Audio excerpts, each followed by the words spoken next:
ಸಿದ್ದೋರೆ, ಏನಾಯ್ತು? ಏನಾಯ್ತು ಗೊತ್ತಿಲ್ಲ ಮೇಡಮ್ರೆ. ಇರಿ, ಏನಾಗಿದೆ ನೋಡ್ತೀನಿ.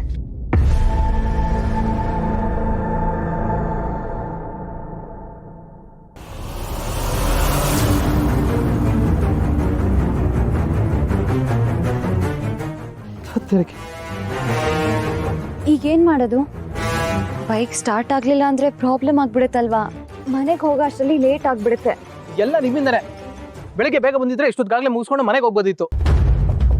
ನೀವೇ ದಾರಿಲಿ ಬರ್ಬೇಕಾದ್ರೆ ಅಲ್ಲಿ ನಿಲ್ಸ್ಕೊಂಡು ಇಲ್ಲಿ ನಿಲ್ಸ್ಕೊಂಡು ಲೇಟ್ ಮಾಡ್ಕೊಂಡು ಕರ್ಕೊಂಬಂದ್ರಿ. ಈಗ ನೋಡಿ, ಸರಿಯಾಗಿರೋ ಟೈಮ್ಗೆ ಗಾಡಿ ಕೈ ಕೊಟ್ಟದೆ. ಅಲ್ಲ, ನಾವಿಬ್ರು ಅಪರೂಪಕ್ಕೆ ಈ ಥರ ಆಚೆ ಬಂದಿದ್ದೀವಿ ಅಂತ ಖುಷಿಯಲ್ಲಿ ಹಾಗೆಲ್ಲ ಮಾಡಿದೆ. ನನ್ಗೇನು ಗೊತ್ತಿತ್ತು ನಿನ್ನ ಗಾಡಿ ಈ ಥರ ಕೈ ಕೊಟ್ಬಿಡುತ್ತೆ ಅಂತ. ಈಗೇನು ಮಾಡೋದು?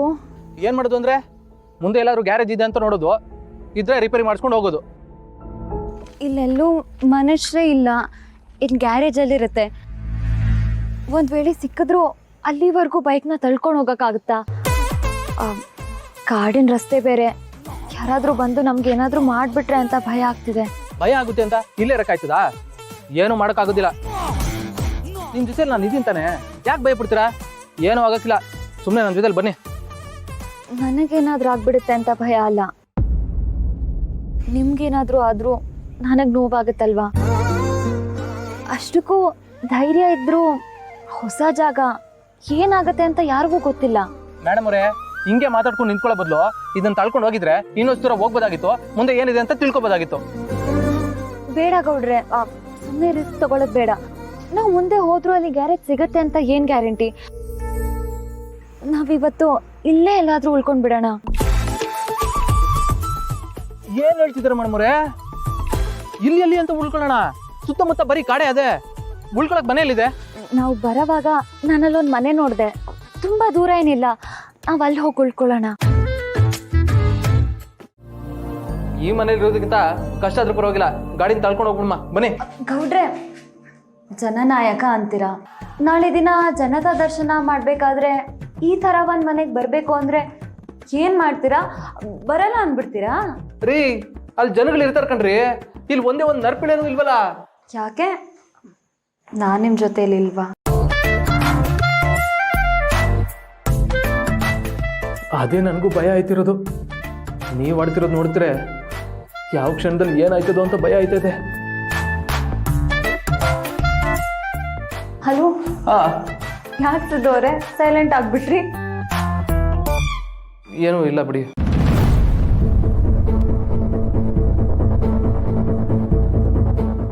ಏಯ್, ಯಾವ ನಾನು ಒಳಗಡೆ ಇರೋದು? ಬರ್ರ ಹೊರಗಡೆ. ಬಂದ್ರಿ ಆಚಾ?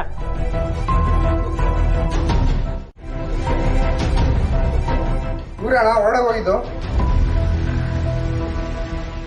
ಏನ್ರಪ್ಪ ನೀವಿಬ್ರೇ ಏನ್ ಮಾಡ್ತಾ ಇದೀರ ಇಲ್ಲಿ? ಅಣ್ಣ, ದೇವಸ್ಥಾನಕ್ಕೆ ಬಂದಿದ್ವಿ, ಬೈಕ್ ಕೆಟ್ಟೋಗಿತ್ತು. ಗ್ಯಾರೇಜ್ ಎಲ್ಲಿದೆ ಅಂತ ಗೊತ್ತಿಲ್ಲ, ಅದಕ್ಕೆ ಇವತ್ತೊಂದಿನ ಇಲ್ಲಿದ್ದು ಹೋಗ್ಬಿಡೋಣ ಅಂತ ಬಂದ್ವಿ. ನೋಡಿದ್ರ ಹೆಂಗ್ ಸುಳ್ಳು ಹೇಳ್ತಾರೆ? ಇಲ್ಲಿಗೆ ಬರೋರೆಲ್ಲ ಹಿಂಗೆ ಹೇಳೋದು. ಇಂಥವ್ರು ನಾವು ಎಷ್ಟು ಜನ ನೋಡಿಲ್ಲ. ಅದು ಕೆಟ್ಟೋಯ್ತು, ಇದು ಕೆಟ್ಟೋಯ್ತು, ದಾರಿ ಗೊತ್ತಾಗ್ಲಿಲ್ಲ ಅಂತ ಇಲ್ಲಿ ಬರೋದು. ಏನೇನೋ ಆಗೋದು, ಊರ್ ತಲೆ ಕಟ್ಟೋದು. ಅಲ್ಲಪ್ಪ, ನೋಡಿದ್ರೆ ಓದ್ದವ್ರ ತರ ಕಾಣಿಸ್ತಾ ಇದ್ದೀರಾ. ನಿಮ್ಮೂರಲ್ಲಿ ಜಾಗ ಸಿಗ್ಲಿಲ್ವಾ? ನಮ್ಮೂರೇ ಬೇಕಾಗಿತ್ತ? ನಿಮ್ಮಂಥವ್ರು ಇರೋದ್ರಿಂದನೇ ನಮ್ಮೂರು ಹಾಳಾಗ್ತಾ ಇರೋದು. ಹಲೋ ಸರ್, ತುಂಬಾ ಓವರ್ ಆಗಿ ಮಾತಾಡ್ತಿದ್ದೀರಾ ನೀವು. ನಾವೇನ್ ಬೇಕು ಅಂತ ಇಲ್ಲಿ ಬಂದಿಲ್ಲ, ಹೇಳ್ತಿದ್ದೀವಿ ತಾನೆ ಬೈಕ್ ಕೆಟ್ಟೋಯ್ತು ಅಂತ. ಯಾಕೆ ಸುಮ್ನೆ ಬೈಕ್ ಬಂದಂಗೆ ಮಾತಾಡ್ತಿದ್ದೀರಾ? ನೀವ್ ತಿಳ್ಕೊಂಡ ಹಾಗೆ ನಾವ್ ಆ ಥರ ಅಲ್ಲ, ನಾವಿಬ್ರು ಮದ್ವೆ ಆಗೋರು. ನಮ್ ಮದ್ವೆ ಫಿಕ್ಸ್ ಆಗಿದೆ, ಅದಕ್ಕೆ ಹರಕೆ ತೀರ್ಸೋದಕ್ಕೆ ದೇವಸ್ಥಾನಕ್ಕೆ ಬಂದಿದ್ವಿ. ಸ್ವಲ್ಪ ತಿಳ್ಕೊಂಡ್ ಮಾತಾಡಿ. ಸಿಗಾಕೊಂಡ್ಮೇಲೆ ಎಲ್ಲರೂ ಇಂಥ ಕಾರಣಗಳೇ ಹೇಳೋದು. ನಿನ್ನಂತವ್ರು ನಾನು ಎಷ್ಟು ಜನ ನೋಡಿಲ್ಲ. ನೋಡಿ, ನಿಮ್ಗೆ ಆ ಥರ ಅನುಭವ ಆಗಿದ್ದೇನೋ ನನಗೆ ಗೊತ್ತಿಲ್ಲ, ಆದರೆ ನಾವು ಮಾತ್ರ ಆ ಥರ ತಪ್ಪು ಮಾಡಕ್ಕೆ ಬಂದಿಲ್ಲ. ದಯವಿಟ್ಟು ನಮ್ಮ ಮಾತನ್ನ ನಂಬಿ. ನಿಮ್ಮಿಬ್ಬರು ನೋಡಿದ್ರೆ ಗೊತ್ತಾಗತ್ತೆ ನೀವು ಇಲ್ಲಿ ಬಂದಿರೋದು ಬೇರೆ ಉದ್ದೇಶ ಅಂತ. ಬೇರೆಯವ್ರಿಗೆ ಕೇಳ್ಬಿಟ್ಟು ನಿಮ್ಮೂರಿಗೆ ಹೋಗಕ್ಕೆ ಆಗ್ತಿರ್ಲಿಲ್ವಾ? ರೀ, ಸ್ವಲ್ಪ ಮರ್ಯಾದೆ ಕೊಟ್ಟು ಮಾತಾಡಿ. ಇವ್ರು ಯಾರು ಅಂತ ತಿಳ್ಕೊಂಡಿದ್ದೀರಾ? ಇವರು ಮಾಜಿ MLA ಜವರೇಗೌಡ್ರ ಮಗ. ನಾನು ಹಾಲಿ MLA ಮುನ್ಸ್ವಾಮಿ ಅವ್ರ ಮಗಳು. ಇರಿ, ಈಗಲೇ ಅಪ್ಪಂಗೆ ಕಾಲ್ ಮಾಡಿ ಮಾತಾಡಿಸ್ತೀನಿ. ಸಿದ್ದೋರೆ ಫೋನ್ ಕೊಡಿ.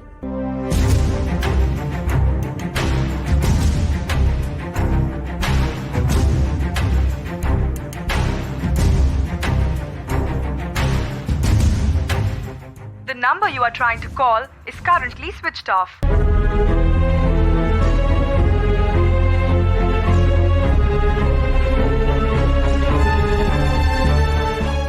ನೋಡಿ ನಿಮ್ಮ ಬಂಡವಾಳ ಎಲ್ಲ ಇಲ್ಲೇ ಗೊತ್ತಾಗ್ತಾ ಇದೆ. ಸಿಕ್ಕಾಕೊಂಡ ತಕ್ಷಣ MLA ಮಗ ಮಗಳು ಅಂತ ಸುಳ್ಳು ಬೇರೆ ಹೇಳೋದು. ನಿಮ್ಮನ್ನೆಲ್ಲ ಹೀಗೆ ಬಿಟ್ರೆ ಆಗಲ್ಲ. ಮಾಡಿರೋ ತಪ್ಪಿಗೆ ಸರಿಯಾದ ಶಿಕ್ಷೆ ಕೊಡಬೇಕು. ಏನ್ ಮುಖ ನೋಡ್ತಿದ್ದೀರಾ? ಇವ್ರು ನೀಡ್ ಕಟ್ಟಾಗ್ರೋ. ಹೆಂಗೂ ಮದುವೆ ಆಗ್ಬೇಕು ಅಂತ ಹೇಳ್ತಾ ಇದ್ದಾರಲ್ಲ, ಪೊಲೀಸರು ಕರೆಸಿದ್ರೆ ಅವರೇ ಇಲ್ಲಿ ಮದುವೆ ಮಾಡಿ ಮನೆಗೆ ಕಳಿಸ್ತಾರೆ. ಹಿಡ್ಕೊಳ. ನೋಡಿ, ದಯವಿಟ್ಟು ಸಮಾಧಾನ ಮಾಡ್ಕೊಳ್ಳಿ. ನಾನು ನಿಜವಾಗ್ಲೂ ಜವರೇಗೌಡರ ಮಗನೇ. ದಯವಿಟ್ಟು ಸ್ವಲ್ಪ ತಾಳ್ಮೆಯಿಂದ ಇರಿ. ಹಿಂಗೆ ಹೇಳ್ಬಿಟ್ಟು ಇಲ್ಲಿಂದ ತಪ್ಪಿಸ್ಕೊಳಕ್ ನೋಡ್ತಾ ಇದ್ದೀರಾ?